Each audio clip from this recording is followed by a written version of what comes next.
श्रोते हो नमस्कार. श्रोते हो, मरीन बायोलॉजिस्ट डॉक्टर श्वेता चिटणीस यांच्याशी आपण बातचीत करत आहोत. आणि आजच्या भागामध्ये आपण मॅडमांकडनं जाणून घेणार आहोत की डेड झोन्स किंवा हायपॉक्सिया अशी एक टर्म आहे, तर त्या संबंधित आम्हाला थोडं समजून सांगा मॅडम. हायपॉक्सिया म्हणजे ऑक्सिजनचा अभाव. कोणताच जिवंत प्राणी ऑक्सिजनच्या अभावात जिवंत राहू शकत नाही. आणि हे जे प्रमाण आहे ऑक्सिजनचं ते बारीक बारीक प्राण्यांसाठी सुद्धा, समुद्र आणि त्यातील जैवविविधतेसाठी सुद्धा 2 मिलीग्राम प्रति लिटर असं आहे. 2 मिलीग्राम प्रति लिटर असा जर का ऑक्सिजन नसेल तर ते प्राणी मरण पावतात आणि ह्याच्यामुळे अर्थातच जैवविविधतेचा नाश होतो. परंतु ही परिस्थिती केव्हा उद्भवते तर जेव्हा प्रदूषित पाणी मिसळतं. मग ते एक दुष्टचक्रासारखं ते सुरू होतं की प्रदूषित पाणी मिसळलं, त्याच्यानंतर त्याच्यामध्ये खूप जास्त न्यूट्रिएंट्स होते, खनिज होते. त्याच्यामुळे ती अल्गल ब्लूम हा एक प्रकार असतो की ते भरपूर प्रमाणात शेवाळ तयार होतं त्याच्यामधून. आणि हे शेवाळ इतकं वाढतं की ते हवेतला ऑक्सिजन पाण्यामध्ये विरघळायला देत नाही.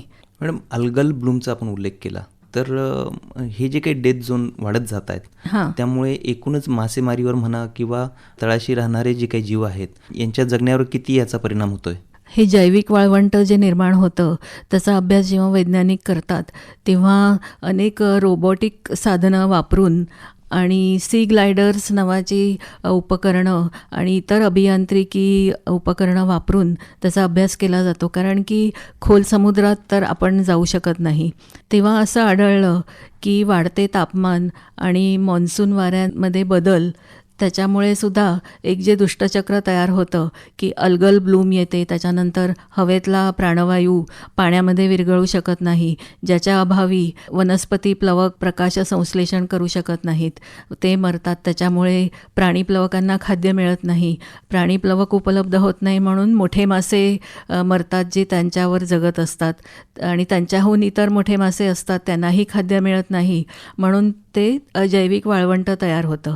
आणि ऑक्सिजनच्या अभावात नायट्रस ऑक्साईडची निर्मिती होते आणि हा 300 पट अधिक धोकादायक हरितगृह वायू आहे जो पुन्हा वातावरणात फेकला जातो.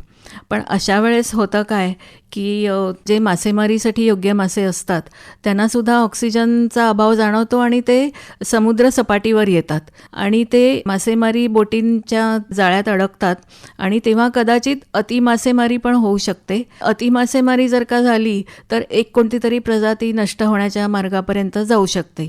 त्याच्यामुळे आपल्याला असं वाटतं की अरे वा, भरपूर मासे मिळत आहेत, तर तसं नसून हे मासे संपले की यापुढे मिळतील की काय अशी शंका निर्माण होते. तर हा एक त्याचा दुष्परिणाम आहे. तसेच समुद्र तळाशी राहणारे बेंथिक प्राणी जे असतात, जे बिळांमध्ये राहतात, गाळामध्ये राहतात, ते सुद्धा प्राणवायूच्या अभावी मरतात. असंही होतं कधीकधी की खूप विषम परिस्थिती निर्माण झाली की त्यातूनही काही प्रजाती अशा आपल्याला अभ्यासल्या जातात की ज्या ही सगळी विषम परिस्थिती असूनसुद्धा त्यात तग धरून राहतात. श्रोते हो, मरीन बायोलॉजिस्ट डॉक्टर श्वेता चिटणीस यांच्याशी आपण बातचीत करत आहोत. आजच्या भागात आपण समजून घेण्याचा प्रयत्न केला की समुद्राच्या पाण्यात जर ऑक्सिजन कमी झाला तर त्यामुळे काय होऊ शकतं. पुढच्या भागात आपण जाणून घेऊया की समुद्राच्या पाण्यामध्ये कार्बन डायऑक्साईडचं प्रमाण जर वाढलं तर त्याने काय होतं. नमस्कार.